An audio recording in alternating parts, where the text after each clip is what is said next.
हमारा उद्देश्य केवल नारे तकबीर का नहीं चल सकता। हमारा उद्देश्य ये है, पूरे हिंदू समाज 100 करोड़ हिंदू समाज अगर 110 करोड़ है, उसकी एक एक इंच वक्फ बोर्ड ले लेगा। इस देश के अंदर हम अपनी 28 बीघे किसान खेती की जमीन भी छोड़ेगा, किसान या घर परिवार भी छोड़ेगा, और यहाँ से कहा जाएगा, भारत छोड़ के हम कहाँ जाए? तो ये विरोध हम समर्थन करते हैं। हम सरकार के कानून का समर्थन करते हैं। कानून आए और रद्द हो, हम कह रहे हैं रद्द की मांग करते हैं। हम जेल जाने को तैयार है, पुलिस अरेस्ट कर ले, सरकार जेल भेज दे, लेकिन हम अपना हक नहीं छोड़ेंगे। हम अपना हक लेंगे, जो हमारा हक है। मेरा नाम अनिल चौधरी है, राष्ट्रीय हिंदू फ्रंट का राष्ट्रीय अध्यक्ष हूँ मैं, जनसंख्या समाधान फाउंडेशन का राष्ट्रीय अध्यक्ष हूँ। बात ये नहीं है, ये जो बदमाशी हो रही है वक्फ बोर्ड के नाम पे, जो ये संशोधन हो रहा है देश में, सरकार कर रही है, और ये शाहीनबाग बनाना चाहते हैं, नाराए तकबीर का नारा दे रहे हैं, ये नहीं चल सकता, ये नहीं चल सकता। हमें तो वहां भी जाने का अधिकार है, जब वो जा सकते हैं तो हमारा भी अधिकार है। नहीं, प्लीज कॉल योर अधिकारी।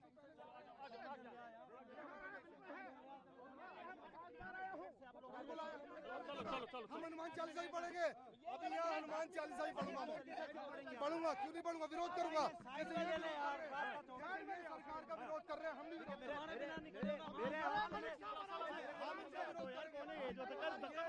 हिंदू को दबाएंगे, 110 करोड़ हिंदू को हम इनका विरोध करेंगे। ये दबाएंगे हमें, हमारा देश है, ये सनातनी हिंदू का देश है, कौन दबाएगा हमें? जान दे देंगे। लेकिन जैसे ये कह रहे थे ना, जैसे इन्होंने कहा था हम मर जाएं कट जाएंगे, तो आज हम मरने कट रहा है, हम देखेंगे कौन मारेगा हमें इस देश के अंदर। हमारे हाँ पढ़ेंगे, हनुमान चालीसा पढ़ेंगे। देखिए हम बहुत हिम्मत करके यहाँ आए हैं, ये लाखों है, अकेला खड़ा हूँ मेरठ से आके, क्रांति भूमि से आया हूँ। मर जाऊंगा लेकिन इस कानून को रद्द करा के मानूंगा, मांग करूंगा। खिलाफ हिंदुओं के नहीं है, लेकिन साजिश हिंदुओं के खिलाफ है। ये संपत्ति कब्जाने की साजिश हिंदुओं के खिलाफ है। आप देखिए किस तरीके से जनसंख्या बढ़ा रहे हैं, जिस तरीके से देखिए देश के अंदर अपनी जमीन, अपनी जायदाद बढ़ा रहे हैं। क्या ड्रामा लगा रखा विपक्ष ने, क्या ड्रामा है? जब किसी चीज को आप संविधान से चलेगा ना देश, तो संविधान से चलाइए ना, मानिए सरकार की बात। अगर सरकार कह रही है इस चीज के लिए, तो मानिए ना उसकी बात। सचिन सिरोही, हिंदूवादी लीडर हूँ, मेरठ से आया हूँ।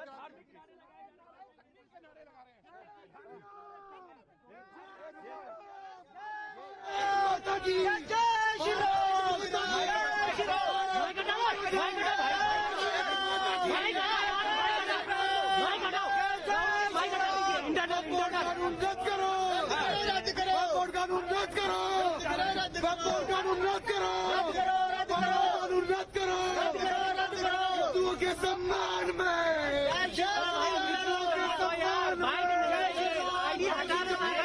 राहुल भैया बिल्कुल उन्हें ये इंटरनल पे आ रही है, सारे लोग आईडी हटा लो यार, डालो भैया, सबके बिल्कुल आ जाइए। उन्हें अनुमति क्यों दी? केंद्र सरकार उन्होंने अनुमति क्यों दी? मेरे सरकार से ये सवाल है, नहीं देनी चाहिए थी अनुमति। जब 10 तारीख को कैंसिल हुई, 13 को कैंसिल हुई, आज भी कैंसिल होनी थी। ये जो माहौल खराब करने की जो साजिश है ना, जिस तरीके से शाहीनबाग बनाना चाह रहे हैं, शाहीनबाग अरे नहीं बनने देंगे, मर जाएंगे। 100 करोड़ चूड़ियां नहीं पहनी हिंदुओं ने, चूड़ियां नहीं पहनी, अकेला आया उसलिए आया, मार दो काट दो, लेकिन जाऊंगा नहीं, हिलूंगा नहीं यहाँ से। मैं भी देखूँ विरोध प्रदर्शन किस तरीके से करते हैं। जेल भेज दो मुझे, कोई दिक्कत नहीं, आप जेल भेज दो, जेल चला जाऊंगा। देश के प्रधानमंत्री मोदी जी, जेल जाने को तैयार हूँ। और देखो 2-3 लोगों के साथ आया हूँ, मैं बवाल करने नहीं आया, लेकिन मैं विरोध करने आया हूँ। ये सरकार का विरोध करेंगे, मैं सरकार के समर्थन में आया हूँ। और नहीं करने दिया जाएगा लोगों को। लेकिन आप लोग विरोध प्रदर्शन कर रहे हैं, ये लोग तो कह रहे हैं कि शांतिपूर्ण तरीके से ये लोग विरोध प्रदर्शन। हमने कौन सी अशांति फैला दी? हम यहाँ दंगा भड़काने आए हैं, क्या करना है? दंगा करने ये लोग आए हैं यहाँ। अनुमति गलत दी गई इन्हें, अनुमति देनी नहीं चाहिए थी केंद्र सरकार को, बिल्कुल भी अनुमति। अगर हम लोग करते ना, तो अनुमति हमें भी नहीं मिलती। नजरबंद कर दिया गया। यदि नरसिंहानंद जी रहेगा तो मैं हनुमान चालीसा पढ़ूंगा। हम शिष्य गुरु मानते हैं यदि नरसिंहानंद जी को, उनको नजरबंद कर दिया। पिग्गी चौधरी का जवाब में नजरबंद कर दिया। मैं सुबह 5 बजे निकला हूँ यहाँ के लिए, और इसी विषय के लिए निकला हूँ कि यहाँ पे जिस तरीके से विरोध कर रहे हैं शाहीनबाग देश, हम भी तो शांतिप्रिय तरीके से यहाँ बैठे हैं। बताओ मैंने किसके साथ बदतमीजी करी? पुलिस बदतमीजी कर रही है, उनके साथ क्यों नहीं कर रही? हमारे साथ क्यों? मैं तो अकेला हूँ, एक दो है। कितनी फोर्स की जरूरत है मेरे लिए? बताओ क्या कर रहा हूँ मैं? अपनी बात नहीं रख सकता क्या?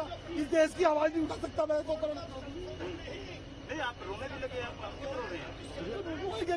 ये बताओ, आप पूरे देश का सर्वे करा लो, कितनी संपत्ति है इतने लोगों के पास। आप देखो देखो और हिंदुओं में क्या है, देखो आप। क्या नाम है आपका? सचिन सिंह मेरठ से हूँ। आप मेरठ से यहाँ और मेरठ से आया हूँ, क्रांति भूमि में से आया हूँ और यही बैठूंगा यही। ले जाओ मुझे, मुकदमा लगा दो जेल में, तो जाने को तैयार हूँ। लेकिन देश के प्रधानमंत्री मोदी जी और प्रदेश के मुख्यमंत्री योगी जी, दो लोगों से उम्मीद है कि ये हर हाल में लाएंगे इस कानून को, लाएंगे तो हिंदुओं के लाएंगे, नहीं तो जिस तरीके से इन्होंने कब्जे कर रखे हैं इनकी एक भूमि मेरठ में भी, मेरठ में भी मरकट की जमीन हिंदुओं की जमीन है, हिंदुओं की जमीन पे कब्जा कर रखा तेजगढ़ी चौराहे पे। कितने ऐसे मुद्दे आप देखिए, लेकिन दबा दिए जाते हैं, दबा दिए जाते दबा दिए जाते हैं। बहुत भावुक आप केवल राजनीति के लिए कौन सा देश राजनीति की वेट चल रहा है। और हमारे बाप दादाओं की जमीन है। कैसे, कितने साल हो गए, 1500 साल, 2000 साल, कितने साल हो गए हुए इस देश में, कितने साल हो गए भारत के अंदर, कितने साल हो गए। हिंदुओं को एकमात्र देश बचा है, उसे भी खत्म करना चाहते हैं, इस्लामीकरण करना चाहते हैं इस देश का। मैं भाऊंगी, मैं अंदर आत्मा से कह रहा हूँ, आप सब लोग भी कहीं ना कहीं हिंदू हो गए, आपकी जमीनों पे भी कब्जे हो गए।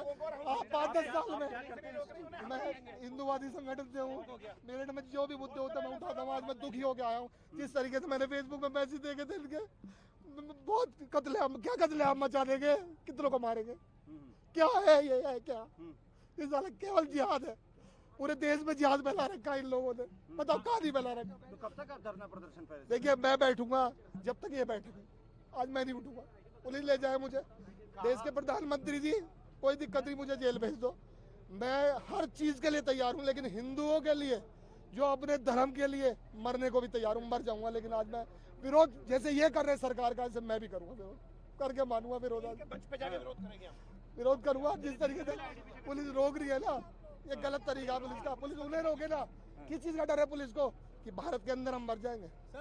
देश के प्रधानमंत्री जी पर हमें विश्वास है, मर भी जाएंगे ना तो भी हमारी कहीं ना कहीं मूर्ति तो लगवा ही देंगे, कोई बात। कौन से संगठन से हैं आप, कहाँ से आए? मैं परिचय दे दीजिए सर एक बार पूरा, थोड़ा परिचय दे दीजिए अपना। मैं हिंदू जागरण मंच का पूर्व महानगर अध्यक्ष रहा हूँ और अपना खुद का संगठन भी। क्या डिमांड कर रहे हैं आप? डिमांड केवल हमारी यही है, ये वक्फ बोर्ड कानून जो है निरस्त होना चाहिए, बिल्कुल निरस्त होना चाहिए। कोई अधिकार, केवल इनकी संपत्ति में अधिकार है, जबरदस्ती अधिकार जिस तरीके से जमा रहे हैं ऐसे नहीं होने देंगे, चाहे कोई आ जाए, नहीं होने देंगे। ये देखिए लगातार और लगातार विरोध करने वालों